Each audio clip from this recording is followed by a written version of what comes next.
السلام علیکم دوستو، امید ہے آپ سب خیریت سے ہوں گے۔ مولانا سعد کا ایک اور نیا بیان غور سے سنیں۔ فتنہ ہے جس نے علم کا، علماء کا وقار ختم کر دیا ہے، اور ایک حرام کام کا تصویر کشی قطعاً حرام ہے، اس کو جائز کہنا تو گمراہی ہے۔ اسے اپنے آپ کو بچائیے، اسے اپنے آپ کو بچائیے۔ یہ ایک ایسا فتنہ ہے جس کو بعض علماء نے میزائل کہا ہے، کہ میزائل جو تباہی میزائل آتا ہے وہ اس سے بڑی تباہی سے آ رہی ہے، وہ کہتے ہیں موبائل ہی میزائل ہے۔ اس لیے میں تاکید سے کہہ رہا ہوں کہ ہمارے ماحول میں کسی کو گنجائش نہیں ہے، شریعت میں گنجائش نہیں۔ ہمارا ماحول کیا ہوتا ہے؟ شریعت نے انکار کر دیا، فرمایا ہر مصور جہنم میں جائے گا۔ آپ کو معلوم ہونا چاہیے، جن لوگوں کو اللہ والوں کی تصویر لینے کا شوق ہے، جن لوگوں کو اللہ والوں کی تصویریں لینے کا شوق ہے، ان کو یہ بات معلوم ہونی چاہیے کہ اللہ والوں کی تصویروں سے ہی دنیا میں بت پرستی شروع ہوئی ہے۔ جی ہاں، معلوم ہونا چاہیے سب کو۔ تصویروں کی دنیا میں ابتدا کہاں سے ہوئی ہے؟ بتوں کی پوجا کہاں سے شروع ہوئی؟ بتوں کی پوجا کہاں سے شروع ہوئی؟ معلوم ہونا چاہیے نا۔ اتنے دنیا کے اندر بت پوجے جاتے ہیں، کروڑوں کی تعداد میں، کہاں سے آئے گے؟ کہاں سے شروع ہے؟ یہ دیکھو عجیب حال ہے، جہاں آواز سنتے ہو ادھر ہو جاتے ہو۔ میں کچھ کہہ رہا ہوں، ادھر دیکھو نا میری طرف۔ یہ تو شیطان ہے جو چیخ رہا ہے، تم بھی شیطان بن جاؤ اس کے پیچھے۔ بت پرستی کہاں سے شروع ہوئی؟ یہ معلوم ہونا چاہیے۔ بت پرستی شروع ہوئی ہے اللہ والوں کی تصویروں سے۔ نوح علیہ السلام کی قوم میں 5 جنے بزرگ تھے۔ شیطان نے مشورہ دیا آج کل کے شیطانوں کی طرح کہ ان کی تصویر بناؤ بزرگوں کی۔ شیطان نے آج کل کے شیطانوں کی طرح مشورہ دیا نوح علیہ السلام کی قوم کو کہ اپنے بزرگوں کی تصویر بناؤ، ان کی یادگار رہے گی۔ ان کی تصویریں بنی۔ اب تصویر بنانے کا طریقہ بدل جائے تو بدل کر رہے ہیں، کیا بات ہے؟ آج کہ یہ حلال ہے، وہ حرام ہے، یہ جائز ہے، وہ ناجائز ہے۔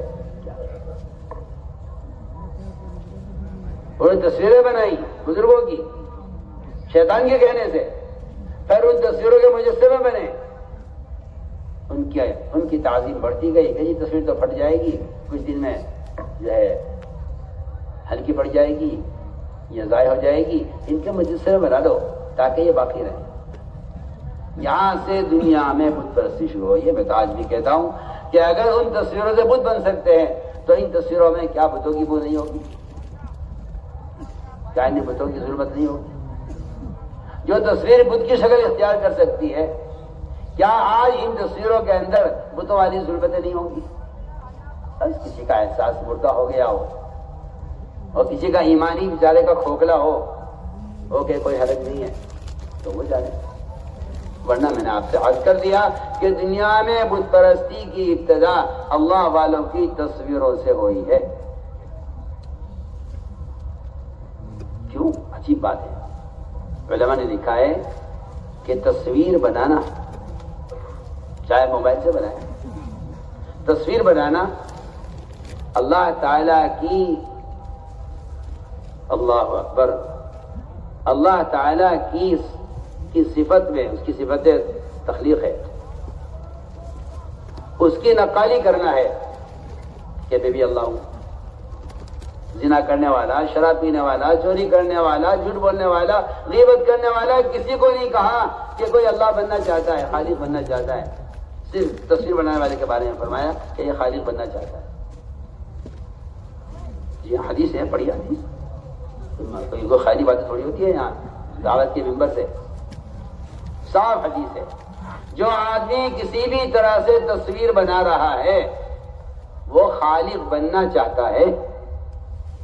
اللہ نے تو نے خالق بننا چاہا، ڈالی میں رو تصویروں میں، وہ نہیں ڈال سکے گا، رو ڈالنے سے اللہ کا کام ہے۔ اللہ ان مصور اٹھا کے جہنم میں ڈال دیں گے سیدھا،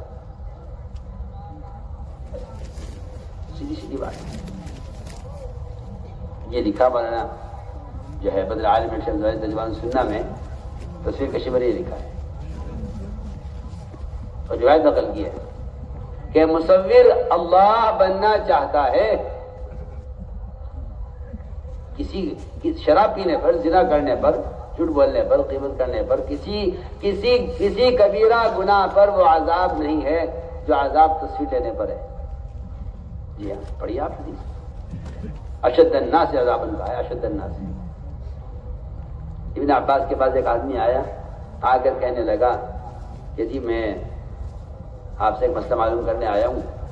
وہ زمانہ جاہلیت کا زمانہ، کفر کا،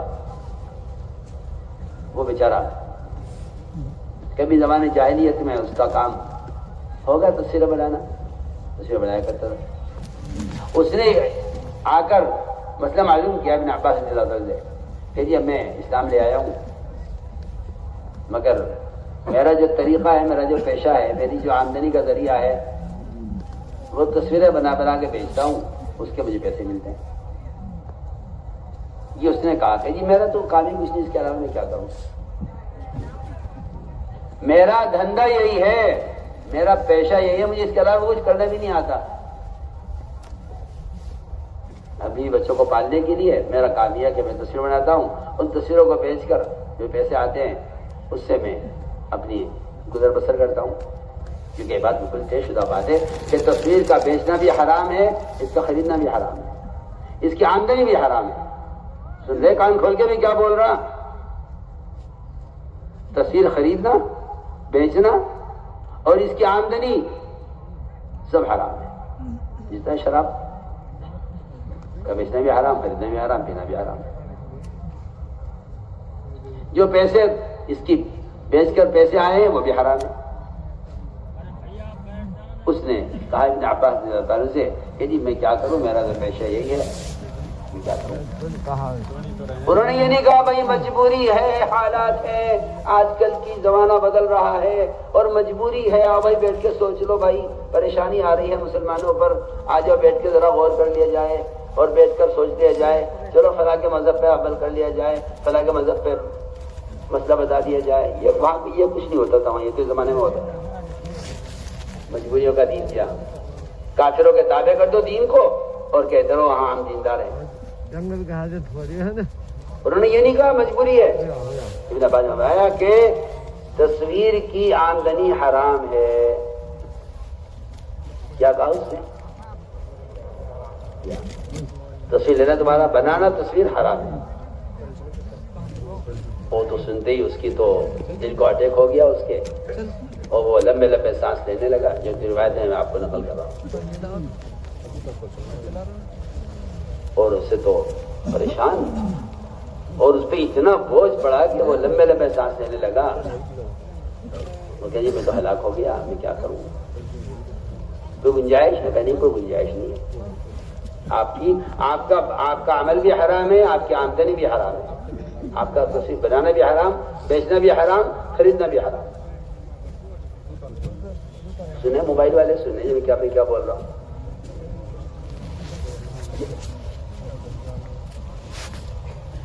اس نے کہا جی میں کیا کروں، پھر میں تو بھوکا مروں گا، میرے پاس کے علاوہ کوئی راستہ نہیں۔ ابن عباس نے فرمایا دیکھو، اگر تم پریشان اور مجبور ہو اور اس کے علاوہ تمہارے پاس کوئی راستہ نہیں ہے تو پھر میں تمہیں اس کا مشورہ دیتا ہوں کہ تم پہاڑوں کی، دریاؤں کی اور درختوں کی تصویر بنا دیا کرو، اسے بنا کے بیچ کے گزارا کر لو۔ یہ نہیں کہا کہ بھائی تمہاری مجبوری ہے اور تو ہم تمہیں اجازت دے دیتے ہیں تصویر کی، کہ نہیں، تصویر حرام ہے۔ اگر تجھے کرنا ہی ہے یہ کام تو پھر ان چیزوں کی تصویر بنا جن میں روح نہیں ہے، جانور کی، انسان کی، کسی بھی روح والے کی تصویر کا بنانا قطعاً حرام ہے۔ لیکن کیا افسوس اور صد افسوس کہ مسلمان کو بے ادب بنا دیا، یہ کہہ کر کہ یہ کرنا جائز ہے، یہ کرنا بھی جائز ہے، یہ کرنا بھی جائز ہے۔ جی ہاں، اسے بے ادب بنا دیا، اسے ننگا کر دیا، اسے بے ادب بنا دیا۔ اس لیے ہم تاکید سے کرتے ہیں، ہمارا ایسی قطعاً کوئی گنجائش نہیں ہے، یہ فعل قطعاً حرام ہے اور ایسا کرنے والے کو حرام کا گناہ مل رہا ہے۔ وہ جو چاہے باتیں بنا لے، کچھ کر لے، لیکن جو بات ہے وہ بات ہے۔ کریں گے بچے، بچیں گے انشاءاللہ اس سے، بالکل صاف صاف۔ اس طرح میں اس لیے عرض کر رہا تھا کہ یہ سارے کام اللہ کی رضا کے لیے ہوں، اس لیے اپنی نیتوں کو ڈھلتے رہی ہو، اپنی نیتوں کو سامنے رکھیے ہر وقت، کس لیے کر رہے ہو، کس لیے کر رہے ہو۔ ان صفات کو اندر پیدا کرنے کے لیے اللہ کے راستے کا خروج ہے، نکلنا اس لیے ہے تاکہ یہ صفات ہمارے اندر پیدا ہو جائے۔ اس لیے کہ اللہ نے صاف فرمایا ہے جو ہمارے راستے میں نکل کر محنت کرتے ہیں ہم انہیں ہدایت ضرور دیتے ہیں۔ اس لیے میرے دوست سمجھو، نکلنے کے فضائل خوب یاد کرو۔ جو قرآن نے نکلنے کا حکم دیا ہے، ہم تو حکم میں نکلتے ہیں، ہمارا نکلنا تو قرآن کے حکم کی وجہ سے ہے، نکلنا قرآن کے حکم کی وجہ سے ہے۔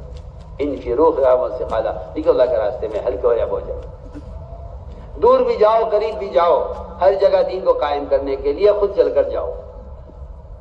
اس طرح ہمیں نقل و حرکت کے ذریعے ہر جگہ عمل کا ماحول قائم کرنا ہے، جہاں تک ہو سکے اللہ کے راستے میں پیدل چلو۔